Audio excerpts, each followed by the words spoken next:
সন্ধ্যে মানেই বাঙালির পাতে হয় চপ মুড়ি নয়তো রোল মোমো চাউমিন সব রকম স্ন্যাক্স খেতে বাঙালি ওস্তাদ। চিকেন উইংস হলে তো কথাই নেই, বরাবরই খুদে বড় সকলেরই বড্ড পছন্দ। আসসালামু আলাইকুম এভরিওয়ান, সবাই কেমন আছেন? সবাইকে ওয়েলকাম জানিয়ে শেয়ার করতে যাচ্ছি আজকে চিকেন উইংস এর রেসিপি।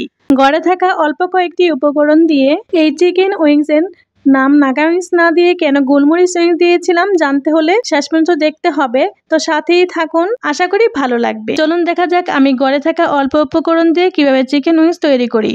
প্রথমে আমি বাটিতে চিকেন উইংস নিয়ে নিয়েছি 10 পিস।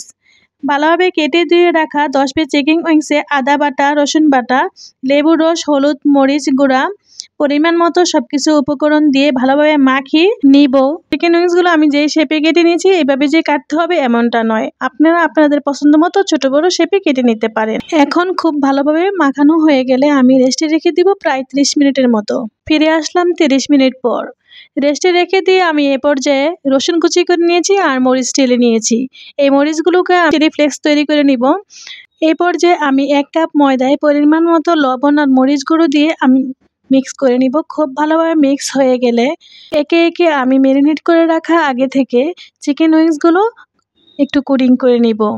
ময়দা কুকিং করা হয়ে গেলে আমি চলে যাব চুলায়। তখন ইচ্ছে আজকাল রেস্তোরাঁ থেকে অর্ডার তো করাই যায়, কিন্তু বাসায় বসে নিজে হাতে তৈরি করে খাওয়ার মজাই আলাদা। আমার মামনিদের এই স্ন্যাক্স খেতে খুবই পছন্দ, তাই মাঝে মধ্যে একটু চেষ্টা করি নিজেই ঘরে তৈরি করে দেওয়ার জন্য এই স্ন্যাক্সটি। এ পর্যায়ে আমি আমার পছন্দ মতো লো হিটে ভেজে নিব। আর আমার মামনিরা আমি কিসে ভালো থাকবো খুশি থাকবো এটি সবসময় চেষ্টা করে, আর আমিও চেষ্টা করি মামনিদের মন রক্ষা করতে। যখন যা ইচ্ছা খেয়ে বাইরে নিয়ে হলেও অথবা বাসায় নিজে তৈরি করে দিয়ে যেভাবেই হোক চেষ্টা করি মামনিদের মন রক্ষা করতে। এই তো কথা বলতে বলতে ভাজা প্রায় হয়ে এসেছে। আমি 2 বারে ভেজে নিয়েছি চিকেন উইংসগুলো। ভাজা হয়ে গেলে এই পর্যায়ে আমি অন্য একটি পাত্রে পরিমাণ মতো তেল দিয়ে এতে রসুন কুচি দিয়ে দিয়েছি। রসুন কুচি কিছুক্ষণ ভেজে নেওয়ার পর তারপর আগে থেকে শুকনো মরিচ টেলে নেওয়াকে আমি চিলি ফ্লেক্স তৈরি করে নিয়েছিলাম সেই চিলি ফ্লেক্স দিয়ে দিব। এ পর্যায়ে কিছুক্ষণ নেড়ে চেড়ে তারপর সয়া সস, টমেটো সস দিয়ে ভালোভাবে নেড়ে চেড়ে নিব কিছুক্ষণ সময়। এ পর্যায়ে আমি খুব ভালোভাবে নেড়ে চেড়ে নেওয়ার পর চিনি দিয়ে দিব পরিমাণ মতো।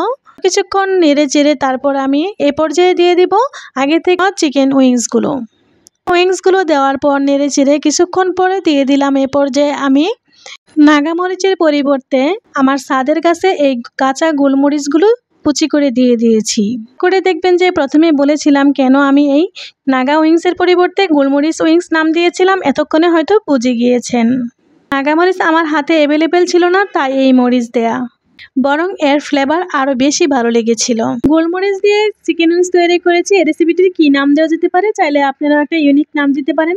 চিকেন উইংসের এ কালার শুধু দেখতেই সুন্দর হয়েছিল না, খেতেও অসাধারণ হয়েছিল। আমাদের খাওয়ার নমুনা দেখেই বুঝে গেছেন এতক্ষণে কতটা ইয়াম্মি হয়েছিল। আমার এই ভিডিওটি যদি কোনো একটি অংশ আপনার ভালো লেগে থাকে চাইলে আপনি একটি লাইক দিয়ে অনেকের কাছে পৌঁছে দিতে পারেন। আল্লাহ হাফিজ।